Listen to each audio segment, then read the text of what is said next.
गोष्टीचं नाव कोंबडीचं गाणं. एकदा एका शेतात टिकी टिकी नावाची एक कोंबडी राहत असे.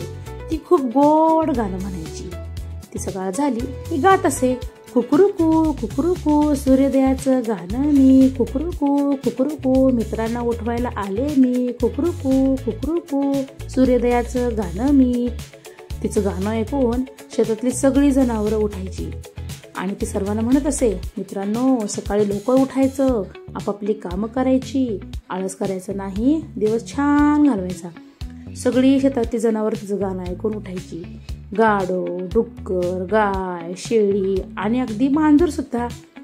सगळी शेतातली जनावर तिचं गाणं ऐकल्याशिवाय उठतच नसायची.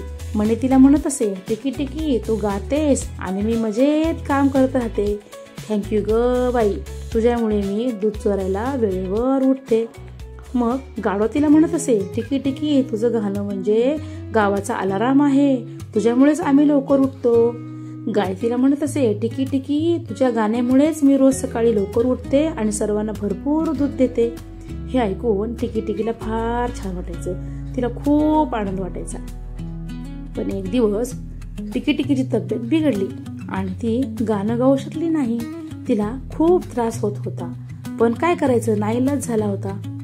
त्यामुळे सगळं शेत शांत झालं, कोणीच उठलं नाही. सगळे प्राणी झोपी गेले, अगदी गाढव सुद्धा उठलं नाही. मग ते उशिरा उठलं आणि ओरडलं, अरे आज कसं कोणी उठवलं नाही बरं, खूप आळस आला आहे, काय झालं बरं, आज रोजच्या सारखं वाटत नाहीये. गाय म्हणाली, नाहीतर काय, उशिरा झाल्यामुळे माझं दूध सगळं सांडलं रे, मला काहीच कळत नाही काय होते ते. हे ऐकून म्हणी म्हणाली, नाहीतर काय, अरे माझा डोळाच उघडत नाहीये, खूप आळस आला आहे बघा, इतकी सुस्ती चढली आहे की तुम्हाला काय सांगू. गाढव म्हणाले, हे सगळं टिकी टिकीनं गाणं न म्हणण्यामुळे झालं आहे, काय झालंय तिला. शेवटी शेळी म्हणाली, अरे तुम्हाला माहित नाही का, टिकी टिकी किती आजारी पडली आहे, तिला खूप त्रास होत आहे. मग सगळे प्राणी एकत्र आले आणि आपसात म्हणाले, चला आपणच टिकी टिकीला जाऊन भेटूया आणि टिकी टिकीचं सकाळचं काम करूया. मग सगळे प्राणी एकत्र आले आणि सकाळचं गाणं गाऊ लागली. कुकुरुकू कुकुरुकू टिकी टिकीला बरे वाटो लवकर उठ, कुकुरुकू कुकुरुकू टिकी टिकीला बरे वाटो लवकर उठ. सर्वांचं ते मजेशीर गाणं ऐकून टिकी टिकीला खूप आनंद झाला. ते सर्वजण टिकी टिकीला म्हणाले, टिकी टिकी तू काळजी करू नको, तू लवकर बरी होणार, परत पहिल्यासारखं तू गाणं म्हणणार आणि रोज सकाळी आम्हाला लवकर उठवणार, आम्ही आहोत ना तुझ्यासोबत.